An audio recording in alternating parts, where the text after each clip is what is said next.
ओ भाई यार, ठीक है।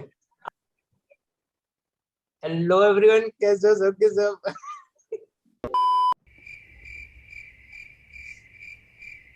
कैसे बोलते हैं?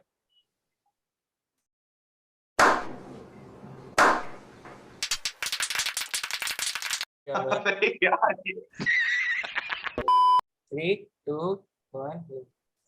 हेलो एवरीवन, चलिए अभी शुरू दोनों करते फर्स्ट वाले हैं। में तो चलिए शुरू करते हैं। और हेलो एवरीवन, कैसे हैं आप सब? कोई रिस्पांस नहीं दिया।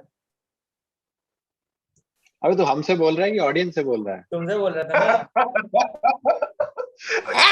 Hello everyone, welcome back to our YouTube channel. तो आज टीएफसी पॉडकास्ट का एपिसोड नंबर 5 हम लेके आ चुके हैं। मेरे साथ आदित्य और मार्क यहाँ पे जुड़े हुए हैं। तो आज की पॉडकास्ट का विषय होने वाला है कि 2021 यूरोज की जो लाइनअप्स आई हैं, जो स्क्वाड आया है 26 मैन का, वो हम दो टीमों के बारे में, दो नेशंस की स्क्वाड के बारे में डिस्कस करने वाले हैं।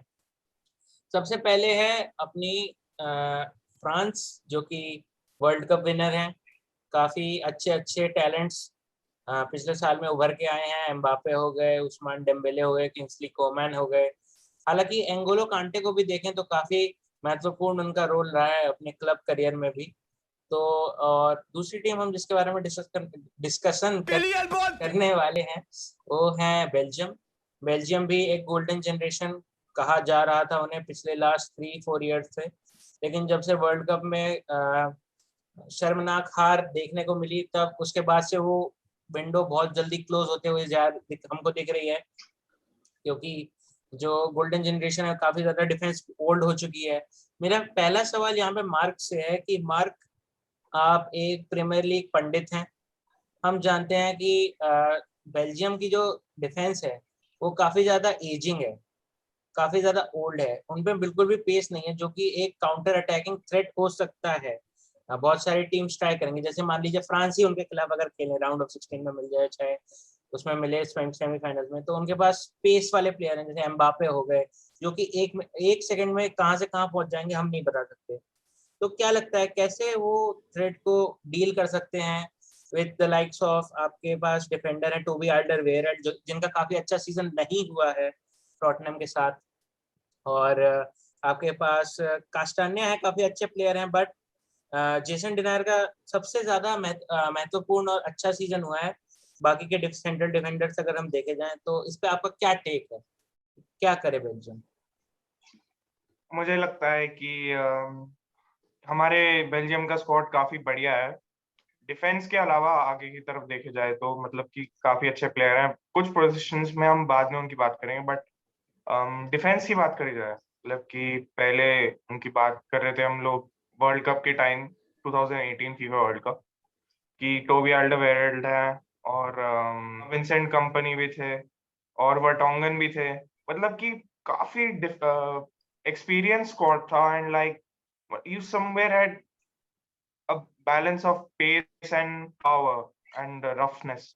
तो मुझे लगता है कि अब ये स्क्वाड काफी चेंज हो गया है, और मुझे लगता है कि ये ट्रांजिशन फेज में अब उनका डिफेंस। तो अब इस ट्रांजिशन फेज में मुझे लगता है कि इनको कास्टानिया जैसे प्लेयर को इंट्रोड्यूस करने की जरूरत है, क्योंकि हमने देखा था फाइनल में कास्टानिया को, एफए कप फाइनल सबने देखा होगा। टिमोथी कास्टानिया लाइक वो प्रेशर के अंडर थे, क्योंकि ज्यादा नहीं खेलते वो सेंटर बैक के रोल को, लेकिन उठ के आए वो, सबको शॉक कर दिया उन्होंने अपने परफॉर्मेंस से, कि सेंटर बैक जैसी पोजीशन पे वो अपने साइज और स्टैचर के हिसाब से लोग कह रहे थे कि ज्यादा अच्छे से नहीं खेल पाएंगे, बट काफी अच्छा खेला था उन्होंने। और क्या बोलते हैं कि जो बेल्जियम का स्क्वाड है, मुझे लगता है कि पहले मैच में उनको खिलाना चाहिए कास्टानिया को, ताकि वो लाइक एक बेस बना पाए और रिलेशनशिप्स बिल्ड कर पाए, क्योंकि कास्टानिया लाइक टैक्टिकली काफी बढ़िया हो चुके हैं अंडर ब्रेंडन रॉजर्स, जो काफी अच्छे मैनेजर है। तो मुझे नहीं लगता कि कोई प्रॉब्लम फेस होगी अगर वो कास्टानिया को खिलाएंगे। और आदित्य, मेरा आपसे एक एडवाइस पे सजेशन मैं आपसे लेना चाहूंगा कि कहीं ना कहीं हमने देखा है डेंडोंकर काफी अच्छे सेंटर मिड में अभी नूनो खिला रहे थे उनको वुल्व्स में, बट सेंटर बैक में भी मेकशिफ्ट पार्टनरशिप कई बार किए हैं। वो रोमन साइस के साथ हो गए, चाहे कॉनर कोडी के साथ हो गए, बैक थ्री में खेलते थे। तो क्या वो सेंटर बैक पोजीशन में आ सकते हैं? जैसे कि हम जानते हैं कि जैसे अल्दरवेरेल को किसी को इंजरी हो गई, या फिर मान लो कोई टैक्टिकल चेंज करना हुआ रोबर्टो मार्टिनेज को, तो क्या वो वहां पे फिट हो सकते हैं इस बेल्जियम स्क्वाड में? फिट हो सकते हैं और मेरे ख्याल से फिट करना भी होगा, क्योंकि अगर हम देखें तो pure centre back options Belgium के पास हैं। वर्टोंगन, जो कि अब he is past his prime, Benfica में भी अच्छा सीजन नहीं रहा है उतना। ऑल्डरवेरेल्ड के भी काफी हमें वीकनेसेस एक्सपोज होते दिखे इस सीजन प्रीमियर लीग में।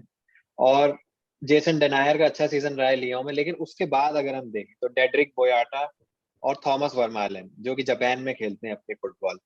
तो आई बिलीव, जैसे अभी मार्क ने बोला कि कास्टानिये को खिला सकते हैं राइट सेंटर बैक, और डंडोंकर को भी खिला सकते हैं, क्योंकि आई बिलीव वर्टोंगन की जगह कुछ मैचेस में डंडोंकर ही खेलेंगे सेंटर बैक, क्योंकि सेंटर मिडफील्ड में वो एक्सपेरिमेंट कर सकते हैं। उनके पास टीएलएमएस का फॉर्म बहुत अच्छा है, और विट्सल मैच फिट नहीं है, लेकिन उनकी जगह शायद करास्को को खिलाएंगे सेंटर में, या फिर वानाकेन को भी खिला सकते हैं सेंटर में।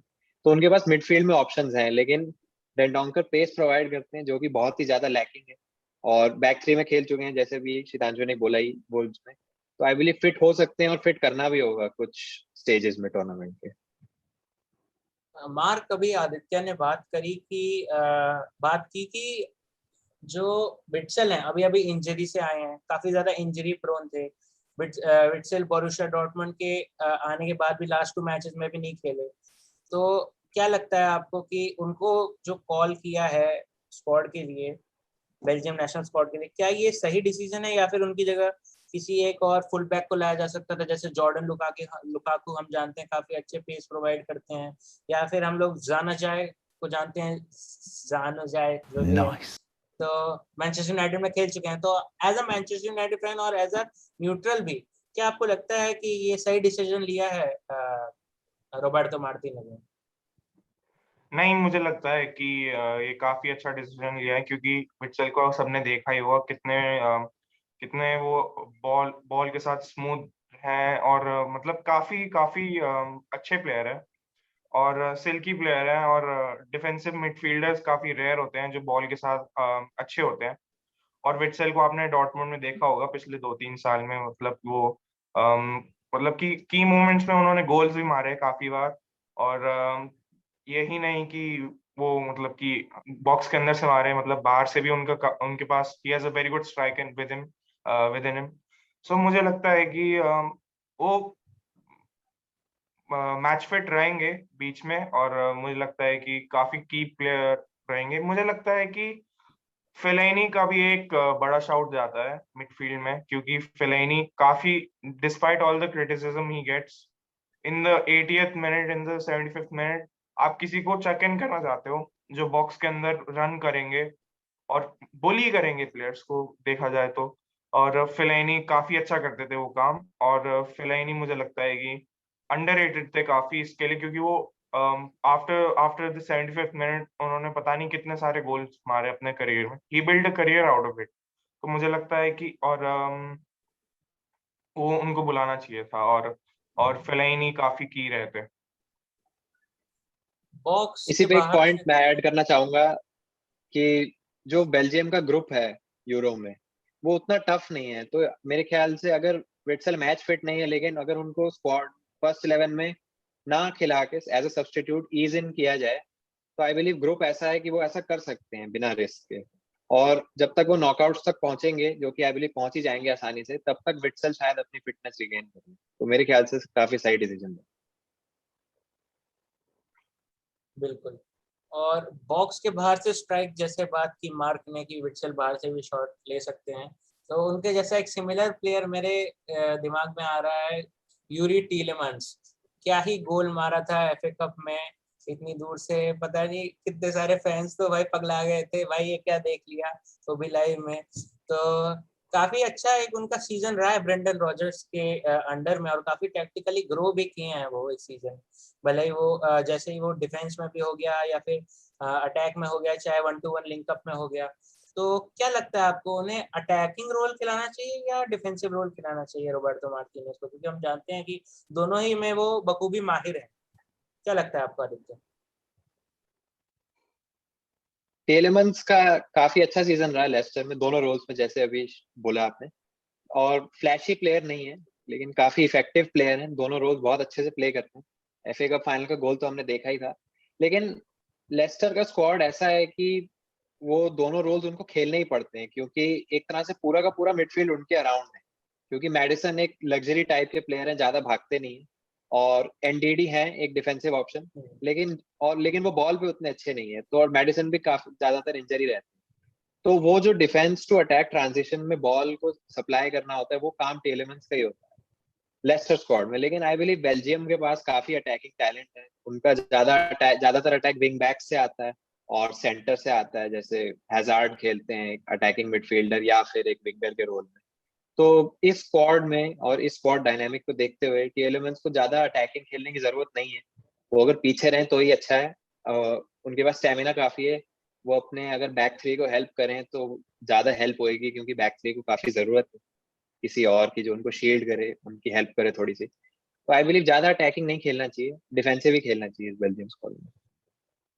मैं एक पॉइंट ऐड करना चाहूंगा कि जो टीलेमंस है वो अटैक करते हैं जब भी सबसे ज्यादा इफेक्टिव रहते हैं। गेम्स में देखा होगा कि अगर वो लाइक काफी डीप खेलते हैं कभी कभी, तब उनका गेम इतना इफेक्टिव नहीं रहता है। बट वो आगे जब जाते हैं तभी उनका इफेक्टिवनेस दिखता है, क्योंकि आप देखते हैं कि वो कभी आते हैं बीच से और वो एक अर्ली बॉल क्रॉसिंग कर देते हैं अपने स्ट्राइकर के लिए, या फिर एक थ्रू बॉल डाल देते हैं। तो मुझे लगता है कि कहीं ना कहीं यूरो टूर्नामेंट्स का ऑफेंसिवली भी कोई रोल रहेगा इस बेल्जियम टीम में, क्योंकि बड़े प्लेयर्स होंगे उनको ऑब्वियसली बाकी टीम के प्लेयर्स ऑक्यूपाई करेंगे। तो टीलेमंस का रोल काफी की रहेगा कि वो एक ऐसा पास अनलॉक करे जो डिफेंस को तोड़ सकता है। बिल्कुल बिल्कुल, क्योंकि टीलेमंस बहुत ही ज्यादा वर्सेटाइल भी हैं इसी मामले में, जैसे कि हमने बात की। बट अब देखा जाए तो बेल्जियम के मैनेजर रोबर्टो मार्टिनेज, और उनसे बेहतरीन कौन ही जानता होगा रोमेलो लुकाकू को, जो कि उनके साथ एवर्टन में भी काफ़ी अच्छी उनकी अपब्रिंगिंग रही उनके साथ ही। तो रोमेलो लुकाकू का यहाँ पे बहुत ही अच्छा सीजन रहा है इंटर के साथ। सीरिया जीता है और डिजर्वेडली जीता है, बहुत ज़्यादा पॉइंट्स ऑफ मार्जिन से भी जीता है। तो क्या कहना चाहेंगे आप आदित्य, कि लुकाकू को आप जब स्ट्राइकर खिला रहे हैं तो बहुत ज़्यादा अगर आप उनको प्रेशर डालेंगे तो वो इंजर्ड भी होने के चांसेस रहते हैं ऐसे टूर्नामेंट्स में, क्योंकि इतना हाई लेवल ऑफ परफॉर्मेंसेस हैं। तो कितना फर्क पड़ता है कि रोबर्टो मार्टिनेज ने बाचुआई मिची बाचुआई को खिलाया है, और उनके साथ में एक और स्ट्राइकर थे, मैं नाम भूल रहा हूँ, एक बेंटेके। बेंटेके को खिलाया, जिनका फॉर्म रिसेंटली बहुत अच्छा रहा है बेंटेके का, और क्रिस्टल पैलेस के साथ न्यू डील भी साइन किए हैं। तो क्या लगता है आपको? नहीं, आई बिलीव लुकाकू के और उनके जो बैकअप्स हैं, जैसे इंग्लैंड के साथ भी बहुत सिमिलर स्टोरी है। लेकिन जैसे हैरी केन के बाद जो स्ट्राइकर में ऑप्शंस हैं वो ज्यादा क्वालिटी नहीं है और बिल्कुल भी कंपेरेबल नहीं है। बेल्जियम में भी सेम है। क्रिस्टियन बेंटेके ने अभी फिलहाल 3-4 गोल मारे हैं, लेकिन पिछले 3-4 सीजन से जो वो खेले हैं उनका गेम तो काफी खराब रहा है। और मिची बाटशुआई का भी ऐसे ही है। मैं तो कभी मिची बाटशुआई को रेट करता ही नहीं था उतना हाई। आई डोंट नो कैसे लोग करते हैं। मैंने आज तक कभी उनमें ऐसा कुछ देखा नहीं। और प्रोटेक्ट करने की बात करी जाए तो वो तो एज सच हर एक प्लेयर के बारे में सोचा जाता है। और आई बिलीव एक आध मैच में तो रेस्ट मिलेगा ही लुकाकू को। पहले 2 मैचेस अगर जीत गए तो आई बिलीव थर्ड मैच नहीं खेलेंगे।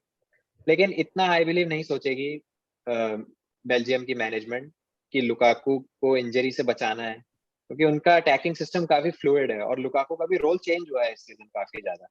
पिछले सीजन इंटर में आए थे तो बहुत अच्छे लीड कर रहे थे लाइनअप, अटैकिंग लाइन को। लाउटारो मार्टिनेज बहुत अच्छे सेकंड स्ट्राइकर थे, लेकिन इस सीजन थोड़ा डीप गए हैं, प्लेस क्रिएट करें, 11 असिस्ट हैं और लाउटारो मार्टिनेज को लीड करने दिया है कुछ मैचेस में लाइन को। तो इससे फ्लूइडिटी बढ़ती है बेल्जियम के अटैक की। तो आई बिलीव अगर लुकाकू बाय चांस इंजर हो भी जाते हैं वैसे तो मुझे नहीं लगता होंगे क्योंकि अच्छी फिजिकलिटी है उनकी, तो बैकअप्स हैं। लेकिन आई बिलीव वो स्ट्राइकर्स जैसे बेंटेके और बाटशुआई नहीं खेलेंगे। स्ट्राइकर रोल में मेरे ख्याल से मर्टेंस को खिलाएंगे और अपना अप्रोच चेंज करेंगे मैचेस पे। और इस क्वेश्चन की बात रही तो आई डोंट थिंक ज्यादा सोचेगी बेल्जियम मैनेजमेंट इंजरी कंसर्न्स के बारे में। मुझे लगता है कहीं ना कहीं अगर मुझे लगता पहले है कि पहले 2 मैच अगर जीत के अगर वो ग्रुप क्वालिफाई कर जाते हैं, देन वो अगर इनको भी खिलाएं, अगर बाचुआई खिलाएं तो ज्यादा रिलेटेबल रहेगा, क्योंकि फिर फालतू के उनके पास मतलब वो नहीं रहेगा कि रिस्क नहीं लेंगे वो अपने स्टार स्ट्राइकर के साथ। क्या लगता है आपको मार्क? नहीं, मुझे नहीं लगता कि ऐसा कुछ होगा, क्योंकि यूरोज है और शायद से हर प्लेयर हर मैच खेलना चाहता है, क्योंकि उनको भी अपने पर्सनल अवार्ड्स की तरफ मूव करना होता है। आप जानते होंगे कि स्टार स्ट्राइकर्स को जैसे पिछले टूर्नामेंट फीफा वर्ल्ड कप में हैरी केन गोल्डन बूट जीते थे, despite not playing well in the further rounds, but he did score a lot of goals from the beginning. तो यही रहेगा कि लुकाकू का भी पर्सनल एम रहेगा। एक तो मैनेजर को वो काफी बोलेंगे कि मुझे खेलना है, और मैनेजर मुझे लगता है कि सुन भी लेंगे बात, और रिस्क की मुझे नहीं लगता कोई बात है, और काफी players will be up for it. तो मुझे नहीं लगता कि इतना कुछ पड़ेगा अवसर। बात करते हैं हम बेल्जियम के बारे में, बात करते हैं उनकी एक्सप्लोसिव अटैक के बारे में। हम ये भी बात करते हैं कि उनकी डिफेंस थोड़ी शेकी है, बट एक प्लेयर जो कंसिस्टेंट रहे हैं बेल्जियम के साथ फ्रॉम द पास्ट 6 years और मोर सो, केविन द ब्रुयना काफी की प्लेयर रहेंगे बेल्जियम के लिए, क्योंकि अभी केविन डी ब्रुयना बेल्जियम के साथ साथ पेप गार्डियोला के साथ जो वो सेंटर फॉरवर्ड भी खेलते हैं, वो सेंटर अटैकिंग मिड भी खेलते हैं, वो सेंटर मिड भी खेलते हैं। कभी कभी हम देखते हैं कि वो बहुत पीछे आके 4-4-2 में भी डिफेंस कर रहे हैं, जैसे कि हमने पीएसजी वाले सेकंड लेग में देखा था। तो मेरा आपसे सवाल है मार्क कि केविन डी ब्रुयना को सेंटर मिड में खिलाना चाहिए, मिडफील्ड में खिलाना चाहिए, या फिर फर्दर अप फ्रंट, जैसे हम जानते हैं लुकाकू राइट फॉरवर्ड में आपके द्रीस मर्टेंस होते हैं, लेफ्ट फॉरवर्ड में हम जो हजार्ड होते हैं, बट हजार्ड काफी ज्यादा इंजर्ड रहे हैं, तो ऐसा कर सकते हैं कि मर्टेंस को लेफ्ट में और राइट में केविन डी ब्रुयना को खिलाएं एज अ राइट फॉरवर्ड, क्योंकि उनके डिलीवरीज इन द क्रॉस काफी अच्छा होता है। तो क्या लगता है आपको कि उनको सेंटर मिड में खिलाना चाहिए कि नहीं? मुझे लगता है कि उनको एज अ कैम खिलाना चाहिए, सेंटर अटैकिंग मिडफील्डर। पर्सनली मेरे को लगता है कि डे ब्रुयने काफी अच्छे रहे हैं, बट हैजार्ड सबसे इम्पोर्टेंट प्लेयर रहे हैं हर बेल्जियम स्क्वाड की आज तक देखी जाए तो, क्योंकि सबसे ज्यादा इन्फ्लुएंस जब वो टीम्स को ब्रेक डाउन नहीं कर पाते हैं तो हैजार्ड ही अपना फ्लूइडिटी दिखाते हैं, और मतलब बॉल के साथ स्मूथनेस दिखाते हैं। और डे ब्रुयने की बात करी जाए तो मुझे लगता है कि वो उस कैम पोजीशन में ऑफेंसिवली काफी इफेक्टिव रहते हैं। ब्राजील के खिलाफ देखा देखा होगा आप लोगों ने, क्या शानदार गोल मारा था, एकदम बॉटम कॉर्नर में ब्लास्ट कर दिया था बॉल को। तो कही जाए बात डे ब्रुयने की, तो सबको पता है, I think the whole football world knows कि कितना उनके अंदर क्वालिटी है ऑफेंसिवली खेलने के लिए। वो अलग बात है कि बिग मैच में टर्न अप नहीं किए थे, सबको पता है कि फाइनल में एकदम बेकार खेले थे, लेकिन मुझे लगता है कि वो काफी इंपॉर्टेंट रहेंगे ऑफेंसिवली। डिफेंसिवली उनके पास प्लेयर्स हैं, टीलेमेंस और जो भी सीडीएम में उनको पार्टनर करेगा वो अलग बात देखी जाएगी, बट ऑफेंसिवली मुझे लगता है कि डे ब्रुयने को ही खेलना चाहिए कैंप पे। और लेफ्ट विंग फॉरवर्ड पे देखा जाए, मैं हैजार्ड को खिलाऊंगा, क्योंकि um, उन कभी कभी ये भी देखा जाता है कि प्लेयर्स मतलब कि क्लब्स के साथ अलग खेलते हैं, लेकिन नेशनल टीम्स में जाके वो एकदम से लाइट अप कर जाते हैं अपने मेट्स के साथ खेलते हुए। तो आई थिंक कि आदित्य को पता होगा बहुत अच्छे से हैजार्ड के बारे में कि वो कैसे खेले हैं पिछले 2 साल में। बर्गर खाते रहते हैं खेलने से ज्यादा, मैचेस से ज्यादा उन्होंने बर्गर खाए हैं खेलने से ज्यादा, तो वो अलग बात है। पर देखा जाए तो मुझे लगता है कि हैजार्ड काफी की रहेंगे।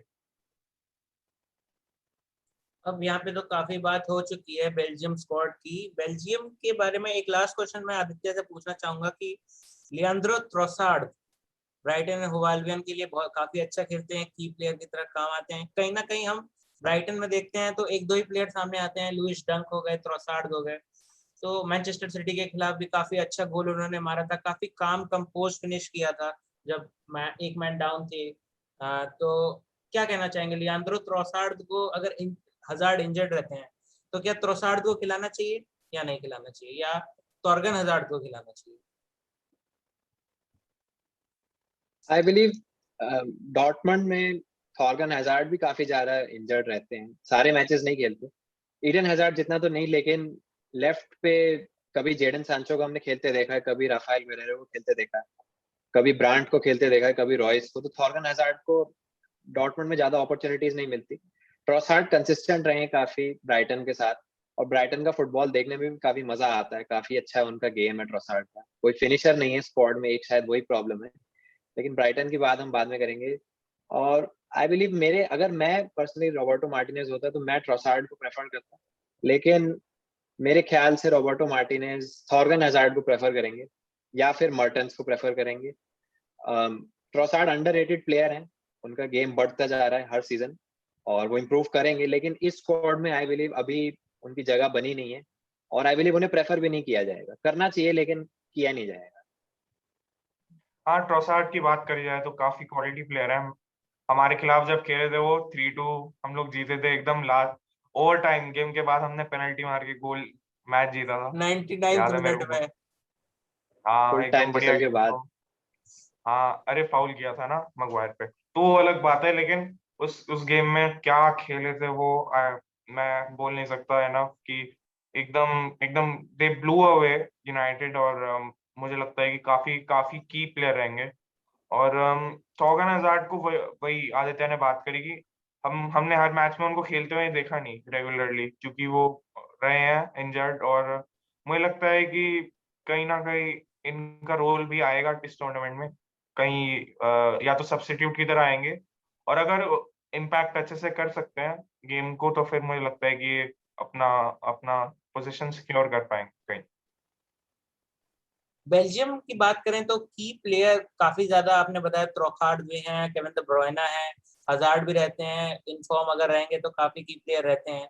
तो मार्क, आपसे मेरा प्रश्न है कि आप मुस्कुरा रहे हैं, मुझे पता है डे ब्रुयना के नाम सुन के, बट मेरा आपसे प्रश्न है कि आपको क्या लगता है कि बेल्जियम अगर यूरोस जीतेगा तो उनके लिए की प्लेयर कौन रहेगा? क्योंकि हम जानते हैं आप की प्लेयर बताने में अपना काफी ज्यादा एक्सपर्टीज रखते हैं। आपने चैंपियंस लीग फाइनल में भी बताया था कि हावर्ड्स की रहेंगे, और आपकी सत्य कथन हो गया। तो आप क्या कहना चाहेंगे इस बेल्जियम स्क्वाड के बारे में? नहीं, मुझे लगता है कि अटैकिंग वाइज कोई कमी नहीं है उस टीम में। बस डिफेंसिवली यही देखना है कि उनको उनके डिफेंस को लीड कौन करता है। और मुझे लगता है कि कस्तानिया, अगर उनको ऑप्ट किया जाएगा तो वो काफी की प्लेयर रहेंगे डिफेंस के लिए, मतलब डिफेंस को राइट की तरफ से संभालने के लिए। और लीडर तो है ही, एल्डरवेरल्ड काफी एक्सपीरियंस प्लेयर है, तो मुझे लगता है कि he is capable enough to lead the line. क्योंकि टॉटनहम के लिए देखा जाए तो मैं उनको रेट नहीं करूंगा इस सीजन, क्योंकि डायर के साथ खेले थे और सब होता है, एरिक डायबॉलिकल डायर या कैसे खेलते हैं, मतलब एकदम बेकार फुटबॉलर। तो तो मुझे लगता है कि उस पोजीशन पे अगर कास्टानिया अच्छा अपना वो ग्रैब रखते हैं, तो फिर मुझे नहीं लगता कि कोई कमी रहेगी उस स्क्वाड में। और offensively player to watch will be Hazard, क्योंकि देखा कौन जाए सा? तो उन्होंने ईडन हैजार्ड ऑब्वियसली, क्योंकि प्लेयर टू वॉच, की प्लेयर से ज्यादा प्लेयर टू वॉच रहेंगे, क्योंकि उन्होंने अपने प्राइस टैग को जस्टिफाई नहीं किया है। और मुझे लगता है कि उनके लिए टूर्नामेंट अपना करियर चेंजिंग एक पॉइंट कह सकते हो सकता है। बिल्कुल सही बात है। आपने बताया कि आल्डरवेरल्ड जो हैं, भले ही इस सीजन थोड़े शेकी रहे हैं, बट हम पिछले 10 साल देखें टॉटनहम में तो क्या ही गजब खेले हैं। उनकी कंसिस्टेंसी के लिए वो जाने जाते हैं। Premier League player of the years में भी काफी बार उनका नाम हमेशा आते रहता था, जब कायल वॉकर राइट में हमेशा ही रहते थे और उनके साथ आल्डरवेरल्ड रहते थे। तो आदित्य, आपके हिसाब से कौन है की प्लेयर बेल्जियम के लिए? मेरे हिसाब से जो मेरे की प्लेयर हैं उनकी बात हमने अभी तक की नहीं। हमने ऑफेंसिवली बहुत बात की है, मिडफील्ड की भी, डिफेंस की, लेकिन आई बिलीव मेरे लिए सबसे इंपॉर्टेंट प्लेयर इस बेल्जियम स्क्वाड में होंगे थिबो कुर्टुआ, क्योंकि डिफेंस काफी शेकी है। और हमने कुर्टुआ को देखा पिछले 2 सीजन में, जो सिंगल हैंडेडली उन्होंने रियल मैड्रिड को इतनी बारी बचाया है। काफी सारे मैचेस में, इंपॉर्टेंट मैचेस में, और ऐसी बैकलाइंस के साथ खेलते हैं वो। Lucas Vazquez right back, Marcelo left back, कभी कभी विक्टर चूस सेंटर बैक। मतलब इतने खराब डिफेंसेस के साथ भी वो सिंगल हैंडेडली गोल्स बचाते हैं, क्लीन शीट्स रखते हैं। ला लीगा जो हमने जीता था इससे पिछले सीजन में, उनका मेरे ख्याल से सबसे बड़ा रोल था बेंजेमा के पास। तो आई बिलीव, और कोर्टुआ का ही रोल होगा बैकलाइन को सेटल करना, बैकलाइन को ऑर्गेनाइज करना, क्योंकि पेस है नहीं तो पोजिशनल प्ले पे ज्यादा उनको कंट्रोल दिखाना होगा। और आई बिलीव कोर्टुआ सबसे इंपॉर्टेंट प्लेयर रहेंगे बेल्जियम के टूर्नामेंट में।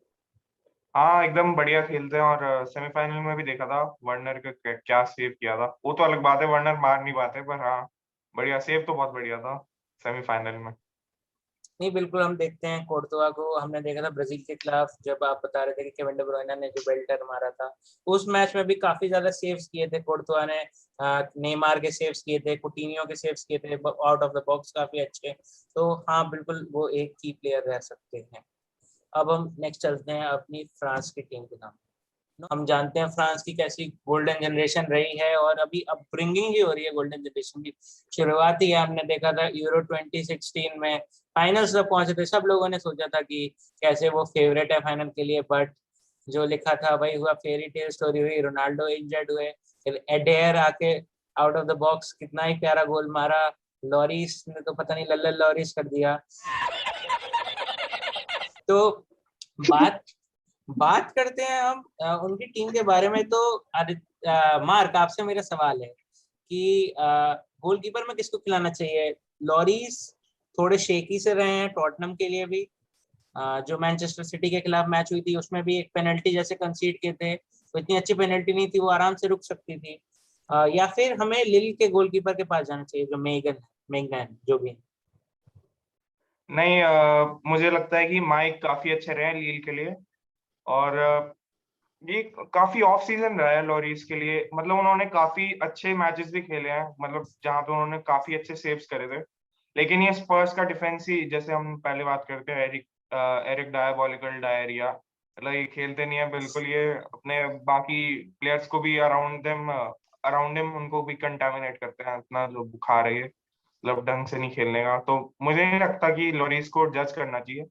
ये देशोम का अपने ट्रेनिंग कैंप में उसका अपना क्वेश्चन होगा कि मैं किसको चूज करूं।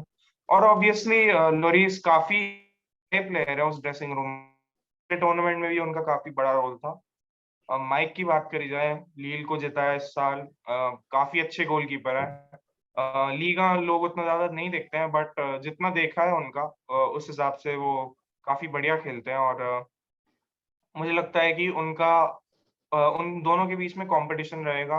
मांडांडा का इतना मुझे नहीं लगता होगा कुछ इसमें रोल। अगर ट्रॉफी जीतेंगे तो वो आएंगे भागते हुए और मेडल पहन के चले जाएंगे। और मुझे यही लगता है कि रोल होगा उनका। बिल्कुल, दो डंडों के बीच में मानदंडा को नहीं खिलाया जाएगा। आगे बढ़ते हैं हम डिफेंस की तरफ। डिफेंस में देखें तो आदित्य, डिफेंस एकदम स्टैक्ड है। सेंटर बैक में स्पेशली आपके पास क्लेमेंट लॉन्गले है, जूल्स कुंडे है, एमरिक लापोर्ट को अभी अभी भगाया है स्पेन में। और मतलब कि एमरिक लापोर्ट हालांकि काफी बेहतरीन प्लेयर हैं, मैनचेस्टर सिटी के सबसे बेस्ट सेंटर बैक थे लास्ट सीजन तक। इस सीजन थोड़ा उनका डाउनग्रेड हुआ है, बट स्पेन के लिए जो परफॉर्मेंस दिया, काफी अच्छा परफॉर्मेंस दिया अपने डेब्यू में। तो क्या लगता है आपको, जो सेंटर बैक्स है, किम्पेम्बे हैं, जूमा है, चेल्सी के खिलाफ, चेल्सी के साथ भी काफी अच्छा खेले हैं, तो क्या डिफेंसिव पार्टनरशिप देखनी चाहिए फ्रांस को? डिफेंस तो काफी ज्यादा ही स्टैक्ड है। इतना स्टैक्ड है कि दूसरी नेशनल टीम्स एनवी करती हैं। जैसे जो इंग्लैंड का राइट बैक्स में है वो हाँ, फ्रांस का सेंटर बैक्स में है शायद। और हर पोजीशन में डेप्थ है, लेकिन आई बिलीव राइट बैक थोड़ा सा वीक है, क्योंकि पवार का फॉर्म थोड़ा अनसर्टेन रहता है। और लियो डुबुआ को ज्यादा खेलते देखा नहीं है। और लियो में शायद अच्छा खेले हैं सीजन, मैंने पर्सनली ज्यादा नहीं देखा, लेकिन इनएक्सपीरियंस्ड है इस बड़े स्टेज के लिए। और पार्टनरशिप्स की बात करी जाए तो I believe Lucas Hernandez left back पे और वारांस राइट सेंटर बैक पे, आई थिंक ये दोनों तो पहले नाम होंगे टीम शीट पे। और लेफ्ट सेंटर बैक पे कई ऑप्शंस हैं, चाहे वो हर्नांडेज को लेफ्ट सेंटर बैक पे और डीन को लेफ्ट बैक पे खिला सकते हैं, लेकिन ट्रस्टेड ऑप्शन के साथ जाएंगे। आई बिलीव किम्पेम्बे खेलेंगे, क्योंकि पिछले मैचेस में भी वही खेले हैं।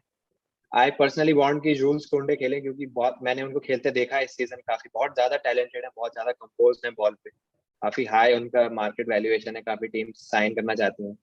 लेकिन इस स्टेज के लिए अभी आई बिलीव एक्सपीरियंस के साथ जाएंगे, किम्पेम्बे और वारान, फावाह और लेफ्ट साइड पे हर्नांडेज, आई बिलीव ये होगी पार्टनरशिप। नहीं, मैं एक पॉइंट ऐड करना चाहूंगा कि कि जो हमारा राइट बैक और लेफ्ट बैक हमने देखा था कि देशों ने खिलाया था पिछले टूर्नामेंट में, फीफा वर्ल्ड कप में, उनको देखा जाता है कि वो काफी प्रैग्मेटिक कोच है और डिफेंसिव फुटबॉल खेलते हैं। तो मुझे लगता है कि पवार्ड को जो हाइप मिला था कि वो राइट बैक है, ट्रेंट के तरह आगे जाएंगे, वो सब करेंगे, मुझे नहीं लगता कि वो उसका रोल है। बेसिकली वो एक सेंटर बैक है जिसको राइट बैक की तरह खिलाया जा रहा है मेरे हिसाब से। पवार्ड और लूकस हर्नांडेज का भी यही है, और ये दोनों डिफेंसिवली काफी सॉलिड है। तो देशों का वो कभी एक्सप्लोसिव लेफ्ट बैक्स के लिए नहीं गया है, और फुल बैक्स के लिए। और देखा देखा जाएगा इस सिलेक्शन में कि थियो हर्नांडेज को ड्रॉप कर दिया, कि उनको पिक नहीं किया despite is brilliant season for AC Milan. इतना बढ़िया खेले थे। और क्योंकि देशों कभी अटैकिंग फुल बैक्स के लिए जाते नहीं है, वो लाइक कॉम्पैक्ट रखना चाहते हैं अपना डिफेंस। और बात करी जाए उपमकानो की, क्या ही प्लेयर है। टुवर्ड्स द एंड फाइनल में अच्छा नहीं खेले थे डॉर्टमुंड के खिलाफ बिल्कुल भी। हालैंड ने उनको बुली किया था काफी बुरी तरीके से।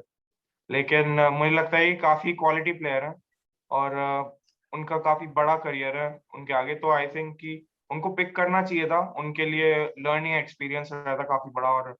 और बात करिए तो किसी हद तक एक लीडर भी कहे जा सकते हैं अपने आरबी लाइप्जिग टीम में। तो मुझे लगता है कि वहीं पे उनका सिलेक्शन मुझे काफी शॉकिंग सा लगा। मार्क, आप प्रीमियर लीग पंडित हैं, आप मैनचेस्टर यूनाइटेड सपोर्टर भी हैं, तो आपसे तो ये सवाल जानना बहुत ही ज़्यादा ज़रूरी है कि फ्रांस एक सेंटर डिफेंसिव मिडफील्ड अगर खिलाता है तो उसमें एंगोलो कांटे खिलाए या फिर पॉल पॉगबा खिलाए? नहीं, जाहिर सी बात है कि सीडीएम की पोजीशन पे कांटे के अलावा किसी को भी नहीं खिलाना चाहिए। सबको पिछले टूर्नामेंट में भी देखा था कि वो दोनों आपस में एक दूसरे को कितने अच्छे से कॉम्प्लीमेंट करते हैं।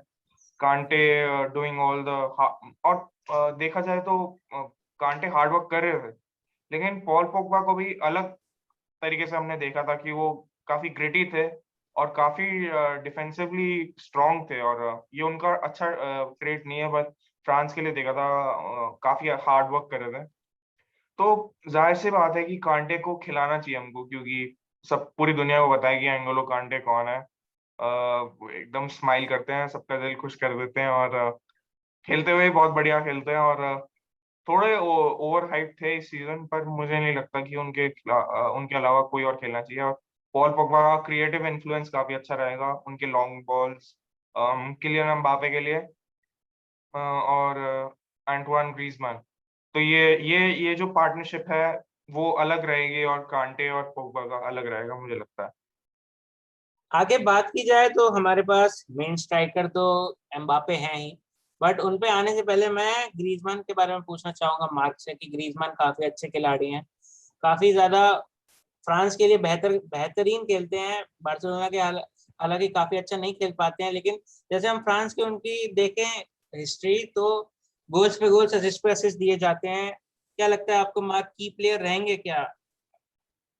नहीं, काफी बढ़िया रोल, बढ़िया कह रहा हूँ, बड़ा रोल रहेगा उनका।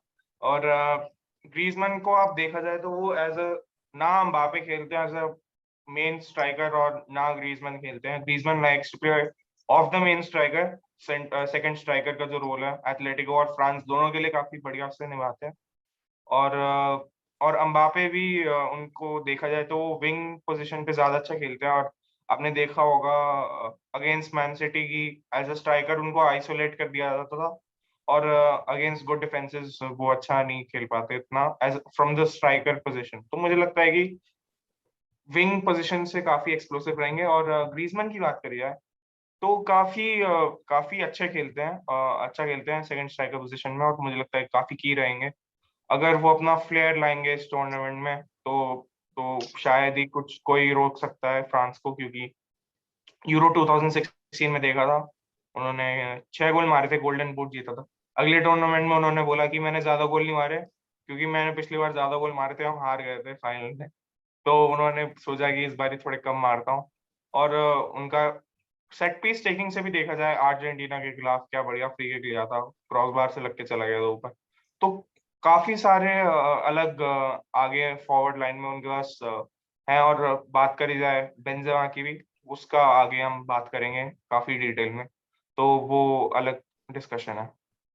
आदित्य, ग्रीजमैन के पॉइंट पे मैं ऐड करना चाहूंगा एक और चीज कि फ्रांस के लिए तो अच्छा खेलते ही हैं, अभी बात करी, लेकिन बार्सिलोना के लिए भी इस सीजन क्वाइटली बहुत ही अच्छा सीजन, सॉलिड सीजन निकाला है। 13 गोल और 7 असिस्ट हैं। और अगर हम ये कंसिडरेशन में लें कि रोनाल्ड कोमन ने फॉरवर्ड लाइन में बहुत बारी शिफ्ट किया है, उनको कई बारी ड्रॉप भी किया था, राइट पे खेले, लेफ्ट पे खेले हैं, स्ट्राइकर खेले हैं, पीछे खेले हैं, तो इस सब के बावजूद काफी सॉलिड सीजन रहा है ग्रीजमैन का, अच्छे फॉर्म में भी। अभी हमने वेल्स के खिलाफ देखा था, क्या बहुत ही अच्छा गोल मारा था। और ग्रीजमैन आई बिलीव काफी की होंगे फ्रांस के लिए। आदित्य, इसी से जुड़ा हुआ मेरा नेक्स्ट सवाल आपसे ही है। आप लालीगा पंडित हैं, आप रियल मैड्रिड सपोर्टर हैं, तो क्या लगता है आपको कि बेंजेमा का रोल कितना ज्यादा जरूरी रहेगा फ्रांस की सक्सेस में? अगर फ्रांस यूरो जीतता है तो क्या लगता है बेंजेमा कितने गोल मारे? बेंजेमा तो आई बिलीव बहुत ही मजा आएगा। बहुत टाइम से वेट कर रहा हूं मैं उनको फ्रांस में खेलता देख। 2014 वर्ल्ड कप के बाद से शायद नहीं खेले हैं।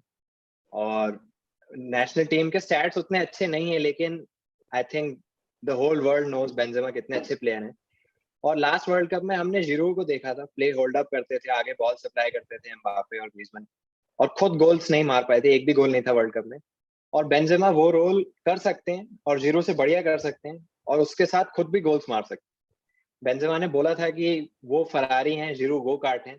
वैसे ये तो मैं नहीं मानता कि जीरो अपने राइट में ही काफी टॉप प्लेयर है, लेकिन Benzema is obviously a better player और काफी किए होंगे। और वो अटैकिंग जो सीक्वेंसेस देखने को मिलेंगे हमें बेंजेमा, एम्बापे और ग्रीजमैन के, आई थिंक वो माउथ वाटरिंग है और काफी हाई पे। और गोल्स की बात करी जाए तो आई बिलीव 2 या 3 गोल से ज्यादा नहीं मारेंगे, लेकिन उनका जो ओवरऑल इम्पैक्ट रहेगा गेम पे, डीप जाके बॉल्स देंगे आगे और संभालेंगे अटैक को, एम्बापे को गाइड करेंगे ओवरऑल टूर्नामेंट में, वो काफी ज्यादा रहेगा।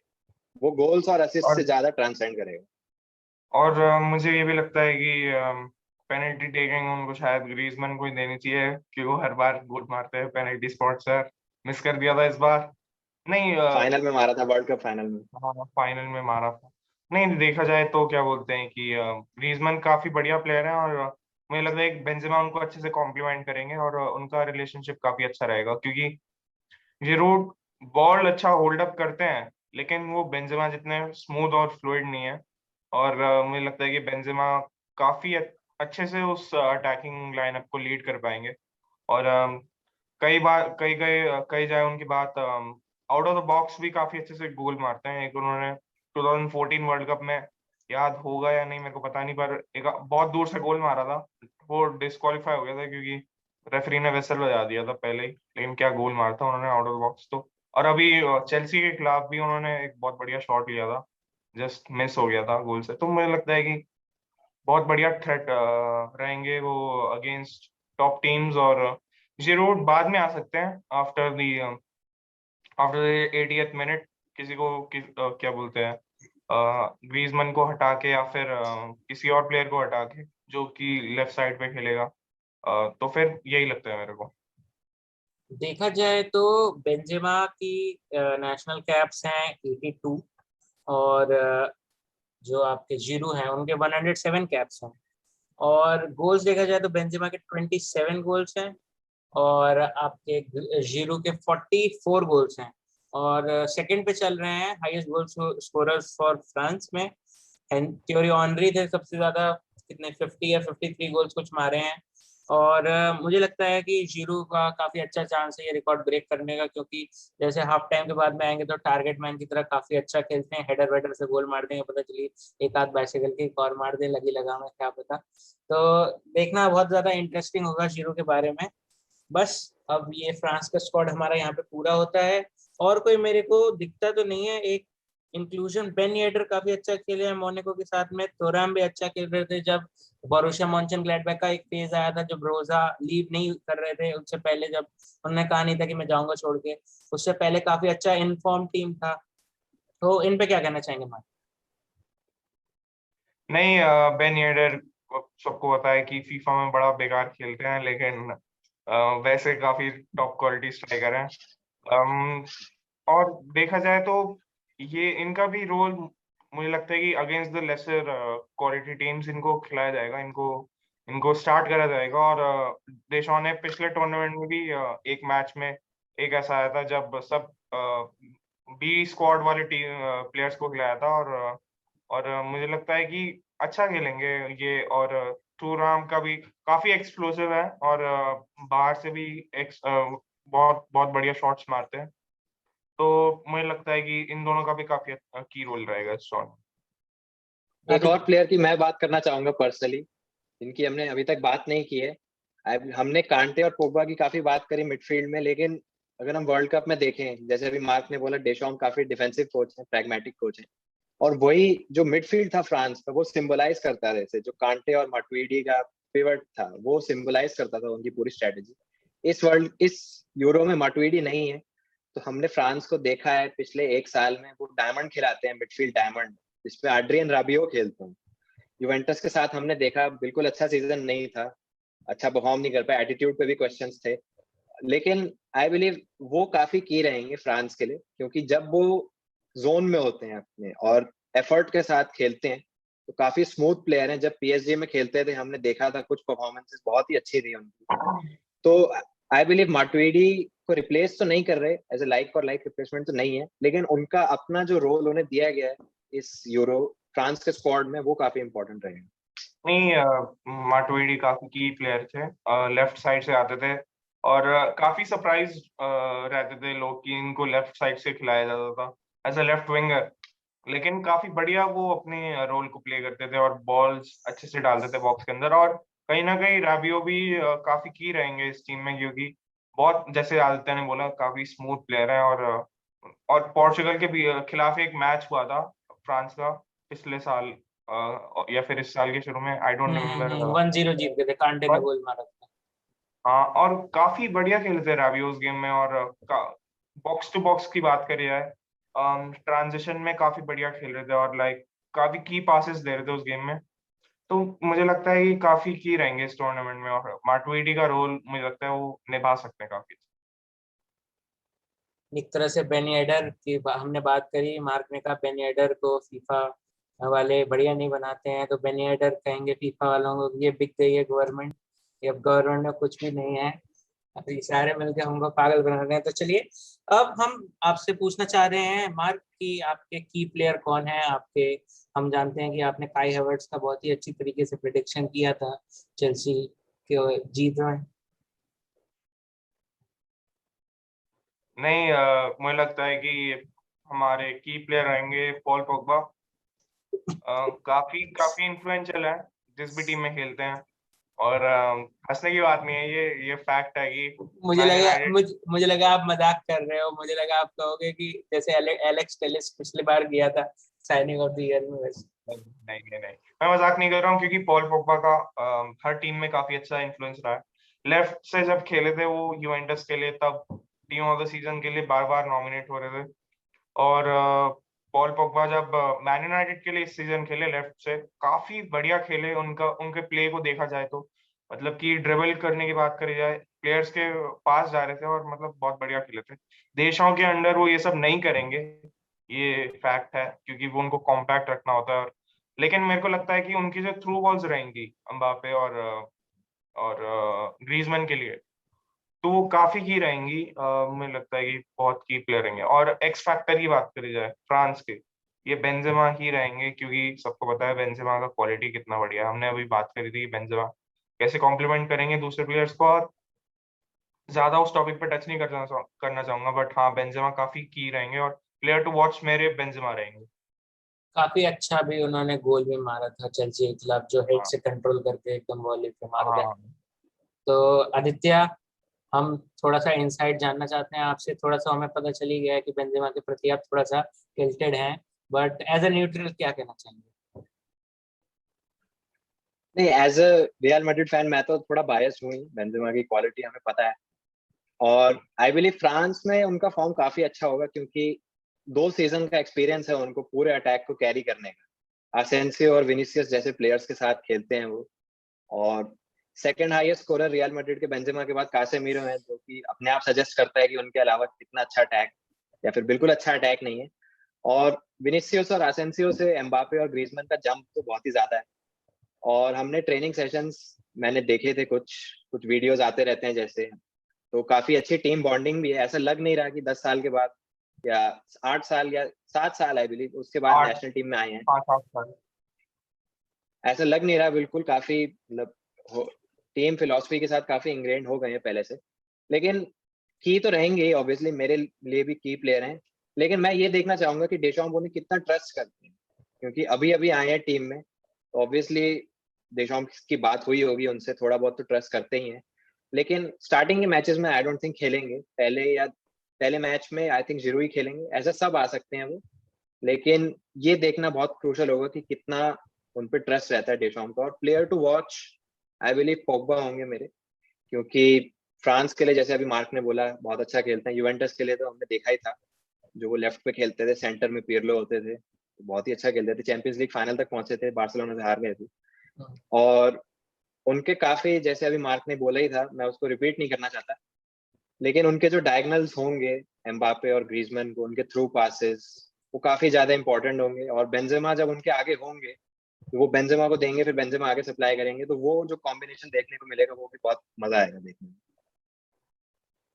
तो बस दोस्तों, आज के इस एपिसोड TFC 5 में इतना ही। फ्रांस की टीम और बेल्जियम की टीम तो हमने कवर की ही। आपको नेक्स्ट टीम कौन सी कवर करना चाहते हैं आप हम कवर करें, वो आप बता सकते हैं अपने कमेंट्स में।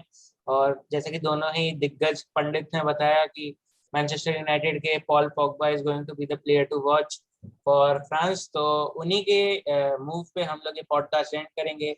दोस्तों बस फिलहाल की वीडियो में इतना ही। अगर आपको वीडियो पसंद आया तो कभी कभी लाइक भी कर दीजिए, शेयर भी कर दीजिए, चैनल को सब्सक्राइब करना मत भूलिएगा, क्योंकि मैं आपके लिए ऐसी वीडियोस लाते रहता हूँ पंडितों के साथ। तब तक के लिए जय हिंद, वंदे मातरम। जय हिंद।